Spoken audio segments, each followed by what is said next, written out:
Chapter 16, Part 2. Let's find out what happens after Lucky inadvertently smashed up the antique stall. "Bazooka!" called Professor Byzantine sternly. "Come here, girl." The little bird flapped her wings and led Lucky over to her master. The professor scrutinised him as he approached, peering over the rims of his spectacles. For all his great age, the fire in his eyes burned bright and keen. He was no bigger than Lucky or Bixer, but he held himself ramrod straight and proud. I'm sorry," said Lucky. "It wasn't your parrot's fault. It was mine." "Parrot?" said the professor, whiskers bristling. "She is no parrot, sir. She is a phoenix, or a japitsu, a simorg, or a feng huang, depending on where and when you are. In any event, they are extremely shy and never ever go near strangers." "What mischief did you do to her?" "I didn't," said Lucky. "She just came over and wanted to play." Lucky could tell the professor didn't believe him. He looked guilty at the fallen pile of boxes. I'll pick it up, I promise." "I beg you, no," said the professor. "Do not touch another thing." Frolics put a huge arm around Lucky. "Prof, this is Lucky," he said. "He's riding with us on the Sunfire. He's kind of clumsy, but he's a good kid, even though he's human under that disguise." "Human, is he?" muttered the professor. "And why have you brought him here?" Lucky almost didn't dare speak, but this is what he'd come for. "I heard you might be able to help me with this," he said, pulling up the astrolabe. "It's broken." Professor Byzantine breathed in sharply at the sight of it. There was no other sound. Even Bazooka was silent before the astrolabe. The professor swiftly ushered them behind the curtain, into the back of his stall, hidden from the market. He took the black metal disc from Lucky very carefully, almost as if he was afraid of it. As he examined the inside-out dials, the 12 symbols around its circumference started to flicker with faint silver light. The professor murmured a phrase under his breath, and the dials began to move. "Can you fix it?" asked Lucky, amazed that the old Axis seemed to be able to operate it. Professor Byzantine ignored the question. All his attention was focused on the astrolabe, his face wrinkled with lines of fierce concentration as the black metal flickered under his fingertips, the dials moving faster and faster, pulsing and throbbing and blazing with light. And the dials flipped right over, twisting and turning about so they pointed inwards again, as they were meant to, as they had done before. The professor jerked his fingers away from the astrolabe as it was scalding hot and thrust it back into Lucky's hands, still without saying a single word. "So is it fixed?" asked Lucky. "Can I use it now?" Professor Byzantine came right up to him, placed a hand on his cheek, and stared deep into his eyes. Lucky tried to hold the gaze, but the old star talker looked into him the same way Mystica had, openly, nakedly, reaching right into the centre of his brain. "Tell me this first," said the professor. He pulled Lucky's face close to him. "What happened to it? How did it get this tangled?" I just asked it where my father was." You did this," said the professor. "But you're too young to operate such a device." He stepped back a pace. "Who are you? Truly?" At his words, something inside Lucky flared into life. A spark of power. It was rising up inside him. He couldn't stop it. His fingertips began to shine. I lost myself. "Tell me," demanded the professor. "Who are you, coming here with an astrolabe like this and such power inside you?" Lucky held up his hands. They were glowing brighter and brighter. White light was spreading up his hands, his wrists, his forearms. Terror tightened in his chest. Panic. What if I burst into flames again? The professor clasped Lucky's shoulders.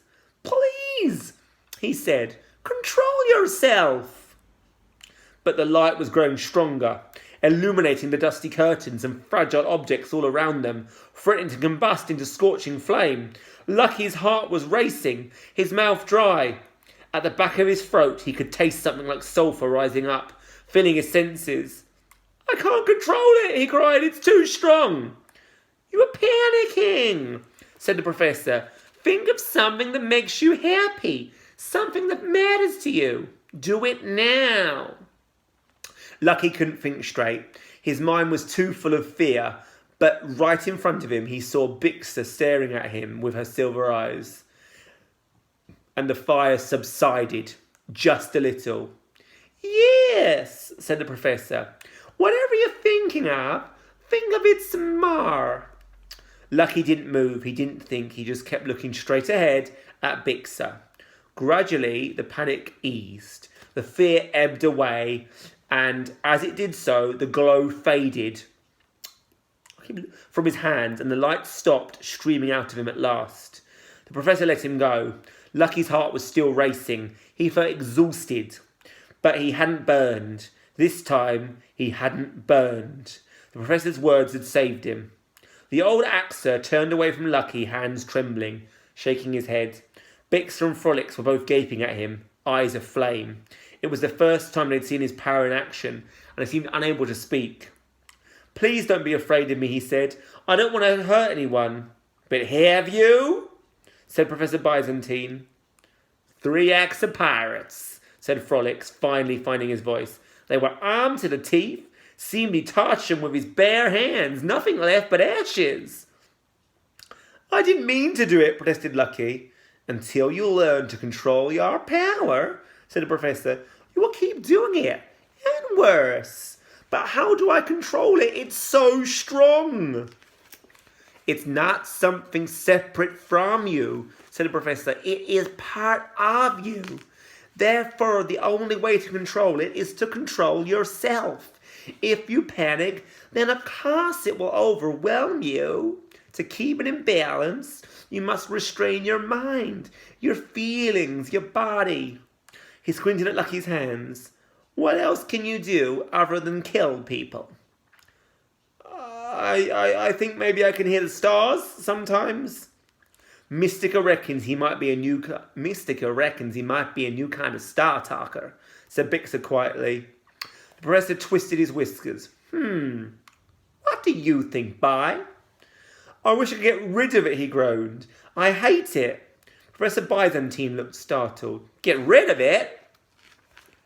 "Our legends tell us that when people have such powers, it is always for good reason. No. You must learn to use it. You must test it, see what it can do, discover its true purpose." "But it hurts. When I burn, it hurts so much. Don't you understand?" "I understand one thing," said the professor. "With such power in you, the day will soon come when you must choose what to do with it, whether you wish to or not." He nodded briskly, "And on that day, you will need mental strength, moral clarity, and above all, a proper understanding of who and what you are." "But all I want to do is get my astrolabe fixed." "Ah, yes, the astrolabe," mused the professor. "That troubles me too.